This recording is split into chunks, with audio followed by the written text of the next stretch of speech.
I'm sure you've seen in the news what has been going on with First Republic Bank. It is pretty crazy how a bank with over $200 billion in assets could collapse and lose over 97% of its share price. JP Morgan just recently bailed them out, and I just want to talk about what happened. So, First Republic Bank is a regional bank that primarily caters to more wealthier clients in coastal states such as California.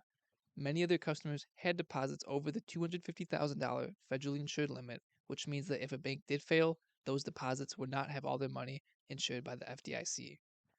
To make matters even more worse, a majority of First Republic Bank's book value was single family residential mortgage loans, which were issued at way lower interest rates than what interest rates we have currently today. As a result of these interest rate changes, it cost First Republic Bank billions in losses. These losses continued to happen until their first quarter 2023 earnings report showed that the bank had lost over $100 billion in deposits. This obviously caused a lot of panic to their clients, and they started pulling money out.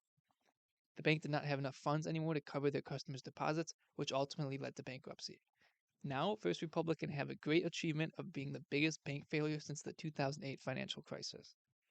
To help out First Republic Bank, JP Morgan did a so-called bailout, and regulators seized the bank on May 1st, selling most of their operations to JP Morgan. This means that all First Republic Bank clients will be transferred over to JP Morgan, who as a result got $92 billion in deposits, $173 billion in loans, and $30 billion in securities.